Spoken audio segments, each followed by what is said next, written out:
Bismillahirrahmanirrahim, nama saya Adi Wirawan dan kali ini kita akan membuat operasi create, read, update, dan juga delete antara PHP dengan menggunakan Google Sheets ya.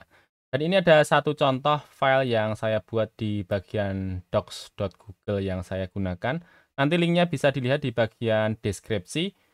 Dan kalau teman-teman akan menggunakan yang namanya file ini, bisa menuju alamat yang di bagian deskripsi, kemudian pilih bagian file, kemudian kita pilih saja di bagian make a copy, klik, kemudian kita buat name baru dari file tersebut, misalnya langsung saja copy of Google Sheets PHP, langsung tidak masalah, klik bagian OK. Ya, dia selanjutnya akan membuka tab baru dan dia akan membuat, yakni adalah file yang berisikan data dari Google Sheets sebelumnya yang awal kita close. Ya, kita close. Kemudian kita sudah punya di sini ada beberapa kolom ya. Ada nama lengkap, pekerjaan, dan juga domisili. Contoh saja di sini ada 4 ya, 4 row, 1, 2, 3, 4, dan di atas ini adalah headernya. Nah, berikutnya kita akan melakukan akses terhadap file tersebut dengan menggunakan konsol developer dari Google. Kita menuju ke tab berikutnya, linknya juga sudah saya sampaikan di bagian deskripsi. Baik, di sini kita buat bagian atas ini ada menu yang bisa kita gunakan. Kita klik saja di bagian panah. Kemudian kita pilih di bagian New Project. Kita create project baru, misalnya dengan menggunakan PHP Access Sheet misalnya. Kemudian kita pilih bagian Create. Dia akan melakukan proses pembuatan project kita. Kita tunggu dulu sampai dia selesai ya, sampai selesai membuat project kita PHP Access Sheet. Nah, selanjutnya kita pilih di sini untuk project-nya, yakni PHP Access Sheet. Kita klik dulu. Pastikan di atas ini adalah sesuai dengan yang kita buat ya, PHP Access Sheet. Nah, selanjutnya kita pilih di bagian Enable API dan Service ini, kita klik saja. Di bagian atas ini kita masukkan pencarian ya. Di sini kita akan mencari untuk API dari Google Sheets. Kalau dilihat di sini ada banyak API, ada Maps SDK, Maps JavaScript dan sebagainya. Yang kita pilih di sini adalah Google Sheet ya, Google Sheets. Baik, kita pilih bagian atas ini. Kemudian kita klik di bagian Enable. Ya, kita klik bagian Enable. Kita tunggu dulu prosesnya sampai dia selesai. Masih muter-muter. Oke, sudah selesai ya. Sekarang sudah kita melakukan enable dari API yang kita gunakan. Sekarang kita pilih di bagian Create Credentials ini ya. Di bagian atas bisa lihat di sini ada Create Credential. Klik saja. Kemudian kita lihat di sini ada tulisan Add Credential to your project. Kita pilih di bagian sini adalah Google Sheets API. Kemudian di bawahnya kita pilih ada beberapa pilihan. Ada web browser, web server, kita pilih di bagian web server. Ya, kemudian kita gunakan yang bawah ini adalah application data. Kemudian di bawahnya kita pilih bagian no, I am not using them. Ya, kemudian kita what credential do I need? Nah, di sini kita buatkan service account name. Kita buat sama dengan project kita, tidak masalah. Kita tuliskan saja PHP Access Sheet seperti ini. Kemudian di bagian role, kita pilih select role, project, kemudian kita pilih bagian owner ya. Kita klik saja owner. Baik, kalau misalnya sudah, kita klik di bagian bawah ada tombol continue, klik saja continue. Ya, selanjutnya dia akan melakukan download dari file JSON yang nanti akan kita gunakan. Ya, dia sudah melakukan download. Kita lihat filenya, kita show in folder. Ini adalah filenya, kita Ctrl X. Kemudian saya menuju ke bagian XAMPP ya. Saya menggunakan XAMPP ya teman-teman ya. XAMPP nanti kemarin dipilih karena pakainya sudah PHP 72 atau 73 gitu. Nanti kita juga akan menggunakan yang namanya Composer ya. Teman-teman kalau misalnya belum punya Composer, silahkan download dulu Composernya. Linknya saya sertakan juga di bagian deskripsi. Baik, selanjutnya kita menuju ke bagian htdocs. Di sini kita buat new folder saja. Kita buat folder misalnya PHP Access Sheet seperti ini, kemudian kita enter. Lagi kita Ctrl V dari JSON yang kita dapatkan tadi. Di sini filenya kita berikan nama yang baru ya, dengan menggunakan credentials .json. Enter. Baik, sekarang kita menuju ke Visual Studio Code yang kita miliki.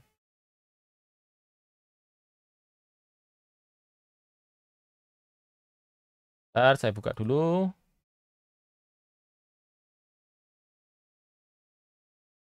Baik, ini adalah Visual Studio Code yang saya miliki. Kita arahkan ke folder di mana kita meletakkan project kita, file, open folder, kita cari lokasinya, C, XAMPP, kemudian bagian htdocs, kemudian php accessit, kita select folder saja. Baik, di sini adalah lokasi foldernya, kita buat file baru, new file. Kita buat saja dengan menggunakan di sini, kita langsung simpan saja. Hanya kita berikan nama index.php, kita save. Oke, kita sudah menyimpan ya yang namanya file index.php. Jadi di dalam folder kita nanti ada dua file, credential.json, kemudian index.php. Dari sini kita sudah selesai, kemudian kita lanjutkan untuk melihat dokumentasi ketika kita akan menggunakan yang namanya Google Sheets. Kita lihat di sini ada developers Google, di sana ada quick start yang bisa kita gunakan. Kita lihat dulu dokumentasinya. Nah, di sini ada perintah bahwa kita perlu melakukan instalasi dari Google API Client 2.0 dengan menggunakan Composer. Pastikan teman-teman sudah install yang namanya Composer ya. Karena saya sudah menggunakan Composernya, bisa langsung kita gunakan di bagian Visual Studio Code.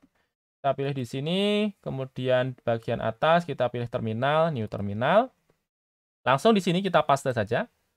Composer require Google API Client 2.0, langsung kita enter. Ya, kita tunggu sampai dia selesai untuk melakukan instalasi dari Google API Client di folder yang akan kita gunakan. Dia akan melakukan download beberapa package dan sekalian langsung diekstrak ya. Sehingga nanti kita akan menggunakan dokumentasi yang tadi saya sebutkan di sini. Langsung kita masukkan nanti scriptnya, tidak perlu dihafal karena sudah ada dokumentasinya. Kalau misalnya mau dihafal juga terserah saja. Kalau saya mending lihat dokumentasi tanpa perlu menghafal. Ya, kita tunggu dulu untuk prosesnya sampai dengan selesai ya. Baik, sembari menunggu proses instalasi, ada hal yang terlewat di sini. Kita buka di bagian Explorer dari Visual Studio Code. Kemudian kita lihat di bagian Credentials. Di sana ada, yakni adalah client email ya, PHP Access Sheet, sesuai dengan teman-teman yang buat tadi. Di bagian client email ini kita copy ya. Kita copy, kita Ctrl C. Kemudian kita menuju ke bagian Google Chrome kita. Nah, di bagian atas ini ada tombol share ya. Kita klik saja. Kemudian kita menuju ke bagian kolom di sini ada share with people and groups. Kita kopikan, pastekan di sini, kita paste. Baik, kemudian kita pilih di bagian bawah. Kemudian kita pilih bagian send. Ya, ini akan digunakan untuk memberikan akses kepada klien email dari si konsol developer tadi, sehingga klien yang akan kita gunakan kali ini, yakni adalah PHP, bisa melakukan akses kepada dokumen yang kita miliki ini ya. Ada tulisannya person add ya. Ini adalah klien email kita. Kita pastikan dulu apakah sudah selesai. Masih proses ya, kita tunggu dulu. Baik, instalasi dari Google API Client sudah selesai ya dengan menggunakan yang namanya Composer tadi. Sekarang kita menuju ke bagian Chrome, kita lihat untuk dokumentasinya. Ini alamatnya, bisa dilihat di bagian deskripsi, teman-teman kalau misalnya langsung bisa melihat di bagian alamatnya, Developers Google Sheets API Quick Start HP ya. Karena kita akan menggunakan yang namanya Google Sheet tadi, kita ikuti saja dokumentasinya, kita copy di sini. Kemudian kita menuju ke bagian Visual Studio Code, kita mulai dengan PHP, kita pastekan. Nah, berikutnya kita ikuti di sini adalah klien, ini kita masukkan saja. Sampai dengan kredensial. Oke, sampai sini. Kita copy, kita menuju ke sini, Ctrl V. Untuk set application name-nya bebas saja ya, mau pakai yang defaultnya dari dokumentasi tidak masalah ya. Sekarang kita menuju ke bagian bawah yang bisa kita masukkan di sini. client, get client kita sudah langsung buat ya di sini. Kita pilih bagian bawahnya service, new Google Service Sheet, kita pilih Ctrl C, kita letakkan di sini. Baik, berikutnya kita masukkan untuk spreadsheet ID dan juga values ya. Sampai sini kita Ctrl C, kemudian kita letakkan di bagian bawahnya. Baik. Ini hasil kopian, kalau mau dihafalkan juga terserah, tidak masalah ya. Yang perlu kita perhatikan di sini ada spreadsheet ID dan juga ring ya. Spreadsheet ID ini adalah ID dari dokumen kita, dan ring ini adalah yang depan ini adalah sheets-nya, kemudian ini adalah kolom yang akan kita baca. Nah, sekarang kita menuju ke bagian Chrome. Kita lihat di sini ada D, kemudian ada slash. Ini adalah ID-nya, spreadsheet ID-nya. Kita copy sampai dengan belakang sini. Kemudian kita Ctrl C, kita letakkan di bagian script kita di sini. Ini kita blok, kemudian kita Ctrl V. Nah, selanjutnya di bagian ring, kelas data kita ganti, A2E kita ganti ya. Ringnya ini adalah sheet-nya. Sheet-nya adalah 2020, kemudian yang akan kita baca misalnya adalah dari A2 sampai dengan A5 ya. Ini kita ganti kelas data, kita pilih yakni adalah 2020, kemudian A2 oke, tidak masalah, kemudian E kita ganti dengan A5 seperti ini. Sekarang kita menuju ke bagian values, kita print R saja, kita coba lihat hasilnya. Print R, values. Values, kita Ctrl S. Ini kita menuju ke bagian terminal. Kita, aduh sebentar, clear output. Sebentar. Kita langsung play saja di sini. Bukan play ya, langsung kita run. Ini menggunakan yang namanya environment variable dari Windows ya. Kalau teman-teman belum melakukan enable ini, bisa dilihat di video saya terakhir, nanti saya akan sertakan untuk dokumentasinya. Untuk melakukan enable sehingga bisa langsung kita jalankan PHP di bagian Visual Studio Code. Kita run saja. Dia akan menjalankan prosesnya. Kita lihat di sini. Oke, sebenarnya dia sudah menampilkan data ya. Ada Heri ya, data kita tadi. Sutikno, Sukendro, dan juga Diwirawan. Ini adalah data-datanya, tapi di sini juga menampilkan warning-nya ya. Ada warning-nya kalau misalnya kita tampilkan tadi. Nah, kalau misalnya mau memperbaiki juga tidak masalah, ataupun misalnya mau diabaikan juga tidak masalah ya. Nah, misalnya kita mau hilangkan ini untuk errornya, kita copy saja errornya di sini. SRC sampai sini kita copy, kemudian kita coba lihat di bagian Google, kita paste saja errornya. Kemudian kita lihat ada github.com issues. Kita coba lihat di sini. Dia akan memberikan penjelasan ya yang bisa kita lakukan sehingga warningnya bisa hilang. Ini kita lihat di bagian 67 kita perlu ubah, Ctrl C saja. Kemudian kita menuju ke bagian Visual Studio Code, kita buka file kita di bagian Explorer. Kita menuju ke vendors, kemudian kita menuju ke Google HTTP gitu mungkin bacanya. Kemudian Google lagi, kemudian bagian SRC, kemudian bagian handler, kemudian bagian CURL factory. Kemudian kita lihat di line 67 teman-teman. 67. Ini bagian 67 kita blok, kemudian kita pastekan di sini. Ctrl S, ini kita close saja, ini kita minimize. Sekarang kita coba jalankan lagi. Ini kita clear dulu, clear output. Sekarang kita coba run lagi. Dia proses. Baik, dia sudah menampilkan datanya dan dia tidak menampilkan warning lagi. Sudah sama dengan data yang kita miliki, ada Adiwirawan, Sukendro, kemudian Sutikno, dan juga Heri. Ini adalah nama-nama dari data yang kita punya dari yang namanya Google Sheets yang kita punya. Baik, ini adalah operasi untuk melakukan read ya. Kita blok ya, kita blok di sini, kita berikan, coba kita berikan space dulu. Kita blok, kemudian kita Ctrl slash, kita berikan tulisan di sini adalah operasi create. Operasi create ya. Sekarang kita buat operasi yang berikutnya adalah operasi update. Nah, bagaimana cara operasi update? Kita coba lihat di sini. Operasi update ini tadi untuk operasi read. Sekarang kita lihat di bagian operasi untuk melakukan yang namanya update. Oke, kalau kita akan menggunakan yang namanya update, kita lihat juga di bagian dokumentasi, linknya nanti akan saya sertakan di bagian bawah untuk melakukan update-nya. Nah, di sini kita lihat dia menampilkan rank values-nya yang akan dilakukan update, kemudian params-nya kita copy saja, ya kita copy saja, tidak perlu dihafalkan, karena sudah disediakan. Operasi update, pastekan di sini. Kemudian kita perlu sediakan di sini adalah rank-nya.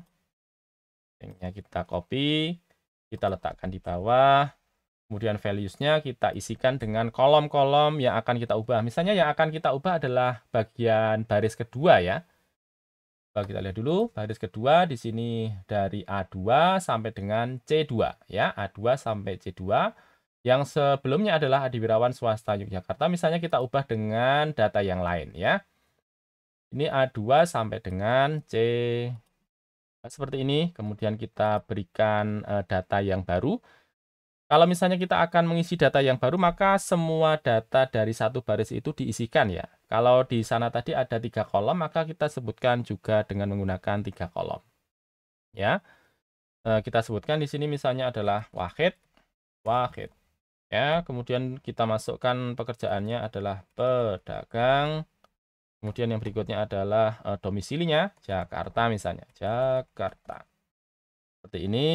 Kemudian kita lihat di sini ada value input option, kita blok. Kemudian kita ganti dengan raw. Seperti ini. Kemudian kita coba save. Kita coba jalankan ya. Ini kita clear output. Kita coba jalankan. Kita lihat dulu apakah datanya masuk. Baik, dia masih ada error ya ketika kita jalankan. Baik, setelah kita cek ternyata ada masalah ketika kita memasukkan di sini spreadsheet read only ya. Read only-nya kita hilangkan sehingga cuma menampilkan ya ini adalah spreadsheet saja. Kita coba save, kemudian kita coba clear output, kita coba jalankan lagi. Kita lihat, oke, dia sudah tidak menampilkan error ya. Sekarang kita coba lihat di sini data yang pertama tadi Adiwirawan ya, sekarang sudah berubah menjadi Wahid, kemudian pekerjaannya pedagang, kemudian domisilinya adalah Jakarta. Dan kita lakukan ini dengan menggunakan proses yang namanya adalah update.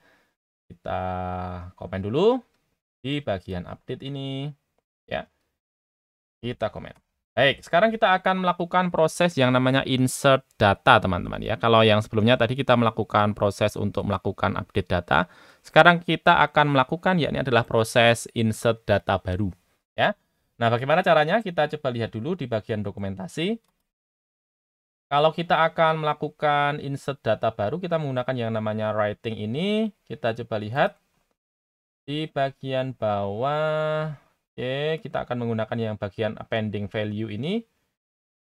Baik, kita buat di bagian script kita. Kita tuliskan di sini ya, ini adalah operasi insert data ya, seperti ini. Kemudian kita menuju ke bagian dokumentasi, kita coba lihat. Kita perlu masukkan values, kemudian kita sampai ke bagian sini. Ctrl C. Kemudian kita copy saja di sini ya. Copy saja, tidak perlu dihafalkan. Kalau mau menghafalkan ya silahkan saja. Oke, bagian values kita masukkan. Untuk values-nya sebentar, kita masukkan ring-nya ya. Ring-nya. Ring. Untuk ring-nya karena kita akan memasukkan data baru sehingga kita tidak perlu menyebutkan kolom dan juga barisnya. Kita cuma perlu menyebutkan sheet-nya ya. Sheet-nya 2020. Kemudian kita masukkan values-nya. Misalnya values-nya kita masukkan datanya dengan menggunakan DUI ya. Kemudian kita masukkan pekerjaannya adalah PNS misalnya. Kemudian domisilinya adalah Semarang misalnya seperti ini. Kita coba save, kemudian kita coba lihat di sini body value sudah masuk, bagus. Kemudian value input option kita hilangkan, kita ganti dengan raw. Seperti ini. Kemudian kita lihat di bagian sebentar. Value input option sudah raw, resultnya seperti ini sudah. Kemudian kita perlu masukkan parameter untuk melakukan insert ya. Insert kita masukkan di sini. Yang akan kita insert ya ini adalah insert data option. Insert data option. Dan kita pilih ya ini adalah insert rows. Ya, perlu ditambahkan seperti ini, seperti di bagian dokumentasi di sini ada tulisan insert rows. Bentar, di bagian bawah. Oke, insert data option, kemudian insert rows. Kita masukkan di bagian script kita. Setelah params, kemudian diikutkan, yakni adalah insert data option, kemudian kita masukkan di sini adalah insert row, dan di bagian bawah sini kita masukkan juga. Kita sudah siapkan di sini ada spreadsheet ID, rank, body, ya, kemudian params ya. Setelah params ini kita masukkan insertnya. Parameter insert kita masukkan. Kemudian kita coba jalankan lagi. Ini kita clear outputnya. Kita coba run lagi. Kita coba lihat apakah hasilnya sudah oke.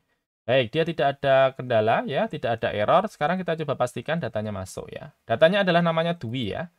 Baik, ini sudah masuk namanya Dwi, PNS, dan juga domisilinya adalah Semarang.